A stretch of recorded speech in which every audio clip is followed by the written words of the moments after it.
నమస్కారం అండి. నమస్తే చాలా నమస్తే. చాలా సంతోషంగా ఉంది నాకైతే. ఎందుకంటే మామూలుగా మాలాంటి వాళ్ళం సక్సెస్ అవ్వడం వేరు. జీవితం కొన్ని ఇబ్బందులు పెట్టినా కూడా ఎక్కడ ఆగకూడదని ఎక్కడ ఆత్రేయపురం 1957లో స్టార్ట్ చేసి పుట్టక ఈరోజు పుట్టక 1950. 57 అక్కడికి వెళ్ళి అదే స్టార్ట్ చేశారు. అంటే ఈరోజు వాళ్ళకి మీరు తెలియకపోవచ్చు, కానీ గత 20 ఏళ్ళు బ్యాక్ వెళితే చాలామందికి మీరు తెలుసు.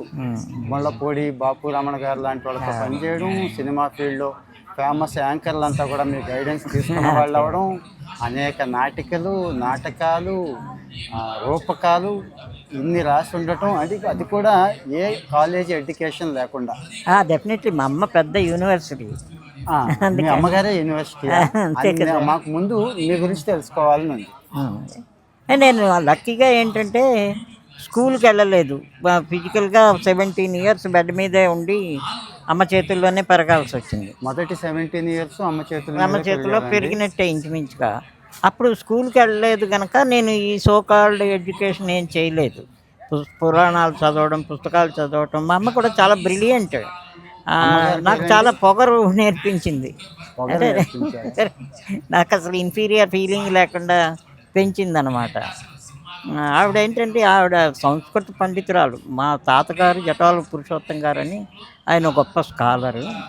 ఆత్రేయపురమేనండి ఆయన పుట్టక ఆత్రేయపురమే. తమాషా వాళ్ళది కాకినాడ, విజయవాడ. మా అమ్మమ్మ గారు ఊరంతా కాకినాడ. మీరున్నది మొదటి 17 సంవత్సరాలు కాకినాడ, ఆత్రేయపురంలో. అందుకే పూతరేకులు మీరు చాలా మంది మాధుర్యం పూతరేకులకు వచ్చిందా, పూతరేకుల మాధుర్యం మీకు వచ్చిందో కానీ కదా. అమ్మగారి పేరేంటి? విజయలక్ష్మి.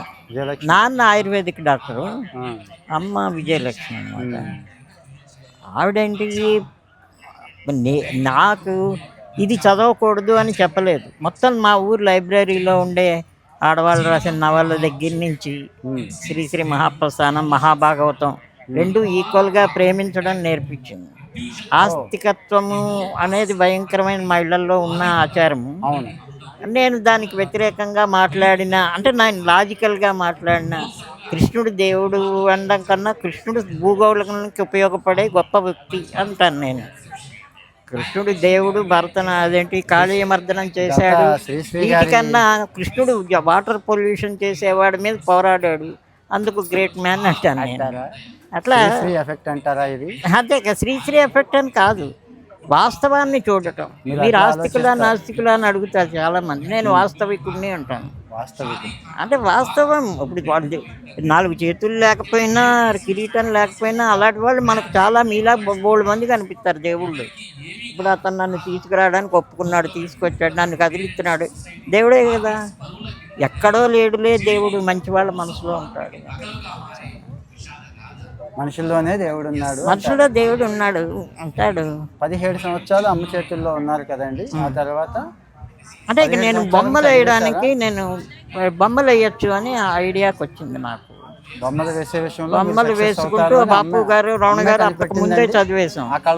అంటే అక్షరాలు దిద్దకుండా పుస్తకాలు చదివాను నేను. ఎందుకంటే కుడి చేతికి కట్టు ఉండేది, ఎడం చేతికి కట్టు ఉండేది, అట్లా ఎముకలు ఫ్రాక్చర్ అవుతుండేవారు.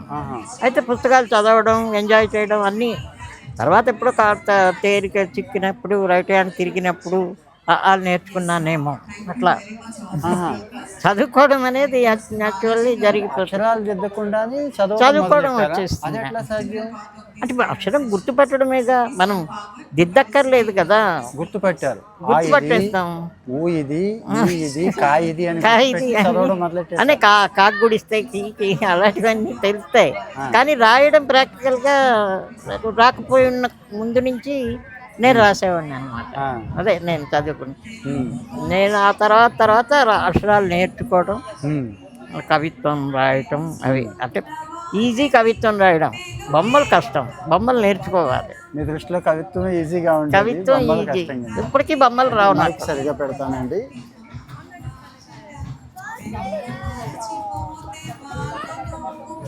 బొమ్మలే ఈజీగా ఉండేవి మీకు? బొమ్మలు కష్టం, నేర్చుకోవాలి. సో అప్పటి నుంచి ఇక బ్రష్ పట్టుకున్నారు? బ్రష్ అంటే మొట్టమొదటి పెన్సిల్తో బొమ్మలు వేయటం. అవి నాకు ఇంక్లూడ్ చేశాక కార్టూన్లు వేయడం, కామెడీ నేను ఇష్టం. కూడా కార్టూన్ కనెక్ట్ అయ్యాం మిమ్మల్ని. నిమ్మనంగానే కార్టూన్ అవునవును. గూగుల్లో కొట్టినా కానీ. అదే మీకు నచ్చిన కార్టూనిస్ట్ అండి? ఎవరు ఇన్స్పిరేషన్ ఎవరైనా ఉన్నారా? ఓన్లీ వన్ బాపు. బాపు. ఓన్లీ వన్ బాపు. ఆయన మించిన కార్టూనిస్ట్ లేరు. అంటే తర్వాత కొంతమంది కొన్ని రకాల గొప్పతనం తెలుస్తుంది కదా, వాళ్ళు ఆ యాంగిల్లో గొప్పవాళ్ళు, వీళ్ళు ఈ యాంగిల్లో గొప్పవాళ్ళు అని అట్లా. మరి ఆయనతో పనిచేశారు కదా మీరు కలిసి? బాపు గారి పని చూశాను, పని చెయ్యలేదు. చూశారు. మళ్ళప్పుడు వెంకటరమణ గారితో పనిచేశారు. పని చేయడం అంటే పని చేస్తున్నప్పుడు చూడడమే. ఏది మనం ఏది సరే నేర్చుకోవడం కన్నా చూడడమే ప్రధానం. ఇప్పుడు ఆవిడ డాన్సు, ఆవిడ శిష్యురాలు చూసి కొన్ని నేర్చుకుంటుంది ఆవిడ దగ్గర. ముందు చూడడంతోనే సగం వచ్చేస్తుంది. చూడాలంటారు. చూపే కదా అన్నిటికన్నా, నేర్చుకోవడం అనేది తర్వాత. మీలా చేయట్లేదని ఆవిడకి తెలుసు, నేర్చుకుంటున్న శిష్యురాలకు కూడా తెలుసు. ఎందుకు తెలుసు అంటే గురువుగారు బాగా చెప్తున్నారు కానీ నేను క్యాప్చర్ చేయట్లేదు అన్న కారణం ఏంటంటే తను బాగా చూసింది గురువుగారి ఫీలింగ్స్, ఎక్స్ప్రెషన్స్. అందుకని చూడటమే కళకి ప్రధానం. అదే వినటమే మాటలు రావడానికి కారణం. మన అమ్మ మాట్లాడేవి, నాన్న మాట్లాడేవి వినే మాటలు నేర్చుకుంటాం కదా మనం. అంటే మనిషికి పరిశీలన అనేది గొప్ప జ్ఞానాన్ని అదే చూపు, వినికిడి అన్నీ కలిస్తే ఆ తర్వాతే విద్యాభ్యాసం. అవే నేర్చుకోవడమే మొదటి అభ్యాసం కదా. అవునవును. మరి మిమ్మల్ని బాగా ఇన్స్పైర్ చేసిన రచయిత, బాగా చదివారు మీరు, చాలా సాహిత్యం చదివేశారు కదా. నాకు అంటే ఒక్కొక్క రంగంలో ఒక్కొక్కళ్ళండి. పోతన పద్యాలు ఇష్టం, శ్రీశ్రీ కవిత్వం ఇష్టం, అట్లాగే ఆత్రేయ మాటలు ఇష్టం, పింగళి మాటలు ఇష్టం. అట్లా నాకు ఇష్టమైన ప్రతి ఫీల్డ్లోనూ ఒక్కొక్క మాస్టర్ ఉంటాడు కదా మనకి. ఆరాధ్య దైవాలు అంటాం. అలాగా విఘ్నాలు రాకుండా పలానా ఆయన కాపాడుతాడు, విద్య రావడానికి పలానా ఆవిడ చూస్తుంది. అట్లా ఇప్పుడు ఈ రకరకాల సీరియల్స్ వస్తున్నాయి కానీ మీరు కూడా సీరియల్ రైటర్ కదండి. నేను 13 ఎపిసోడ్స్కి మించి రాయను అని నాకు ఒక ప్రతిజ్ఞ. 13 ఎపిసోడ్స్ ఎప్పుడైతే మానేశారో దూరదర్శన్ వాళ్ళు కానీ వీళ్ళు కానీ, ఆ తర్వాత రాయడం మానేశాను. ఎందుకంటే నాకు బోల్డ్ మంది ఫ్రెండ్స్, బోల్డ్ రకాల పనులు వస్తాయి. వాళ్ళ టీవీ సీరియల్లే రుబ్బుతూ ఉంటే నా చేతులు పడ్డం తప్ప. రాసిన వాటిల్లో బాగా మీకు నచ్చిందండి? నాకు బాగానే రావోయ్ చందమామ అని ఒక సీరియల్, సుమా ఝాన్సీ వీళ్ళు చేశారు. అంతే. దాంట్లో శంకర్, సుమా గారు, ఝాన్సీ గారు వీళ్ళు. అదే దాంట్లో మెయిన్ క్యారెక్టర్. అది కాకుండా దాంట్లో జేవి సోమయాజులు గారు, రాళ్లపల్లి, జేవి రమణమూర్తి, గౌతమ్ రాజు, రత్నాసాగర్, ఇట్లా ఒక్కొక్క వారం ఒక్కొక్క గెస్ట్ని పిలిచేవాళ్ళం ఆ సీరియల్ అప్పుడు. వాళ్ళని గురించి వాళ్ళ మేనరిజాలు తెలుసు, వాళ్ళ క్యారెక్టర్ తెలుసు, వాళ్ళని డిఫరెంట్గా చూపించడం అనేది. కథలు కూడా రాశారు కదండి? నేను రాశాను, చాలా 250 కథలు రాశాను. అన్ని ఒక సంకలనంగా ఇచ్చారు. 4 సంకలనాలు వేసాను కథలు. ఇది ఇప్పుడు ఎక్కడ దొరుకుతుందండి పబ్లిషర్స్? ఇప్పుడు లేటెస్ట్ ఏంటంటే అక్షజ్ఞ పబ్లికేషన్స్ అని మన ఫ్రెండ్స్దే ఉంది. వాళ్ళు అంటే ఇంచుమించు మా కాంపౌండ్లో, మా ఇల్లే వాళ్ళ ఆఫీస్ అనుకోండి. అతను ఫారిన్ నుంచి వచ్చాడు, ఆ డబ్బులతో పుస్తకాలు వేసి నష్టపోతుంది. మీకు ఒక నిక్ నేమ్ కూడా చూశాను నేను వికీపీడియాలో. ఏంటి? నీలాప్రియనా? నీలాప్రియ కాదండి, సారీ మర్చిపోయాను, ఇప్పుడే చూశాను. బినిమ్ అని, బిఎన్ మూర్తి అని, నీలాప్రియ కాకుండా మొత్తం 26 పేర్లతో రాశాను. 26 పేర్లతో రాశాను నేను. రాశారా? కలం పేర్లతోనండి?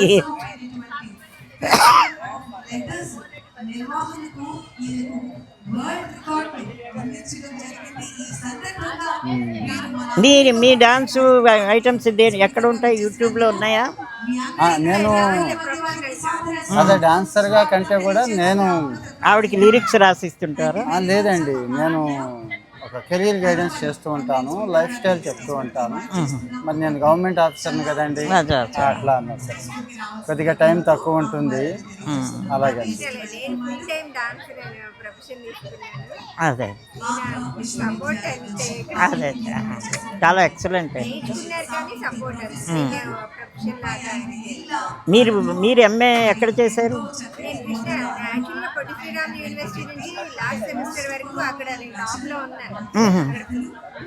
ప్రిన్సిపల్తో నాకు చిన్న ఇష్యూస్ అయ్యి నేను మళ్ళీ కృష్ణా యూనివర్సిటీ నుంచి మళ్ళీ చేశాను. అచ్చా. ఇప్పుడు ఏం చేస్తున్నారండి? ఇప్పుడు ఏదైనా నేను కూచిపూడి డాన్స్ బ్యాలెన్స్ రాస్తుంటాను. ఇప్పుడు రాస్తున్నారండి? ఇప్పుడు కూడా 316 పూర్తయ్యాయి మొన్న, రామలింగ ఇంకా శాస్త్రి 5 ఉన్నాయి అలా గారికి పెండింగ్. రాసిచ్చారని, ఆవిడ స్వాతి సోమనాథ్ కామసూత్ర కూడా మీరే రాసిచ్చారని ఉంది. అవును. మీరే రాసిచ్చారు కానీ మరి మీ పేరు మేము ఎక్కడో మేము చూసి చదివితే కానీ తెలియలేదు అది. లేదు, అప్పుడు బ్రిమ్మనే పెట్టేది. ఆహా. అంటే నిమ్మగారు రాశారని. సార్ ఒక ఫ్రెండ్స్ వచ్చారు, ఇక్కడే మన భోజనాల హాల్ దగ్గర ఉన్నాం, వస్తున్నా కొంచెం సేపట్లో. ఓకే, చాలా సంతోషం అండి. నేను అంటే ఈ పరిస్థితుల్లో ఉన్నారని కాదు, మీరు మామూలుగా అన్ని పరిస్థితులు బాగుండి కూడా ప్రయత్నం చేసేవాళ్ళు చాలా తక్కువ మంది. మీరు ఆ విషయంలో నాకు వచ్చింది ఇదే కదా. మీకు వచ్చింది ఇదే అంటారా? నాకు వచ్చింది ఇదే అందుకని. నిమ్ అనేది కలం పేరు, మీ పూర్తి పేరు? బిఎన్ మూర్తి, బి నరసింహమూర్తి.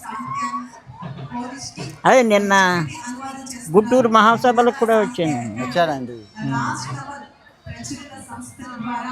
థ్యాంక్స్.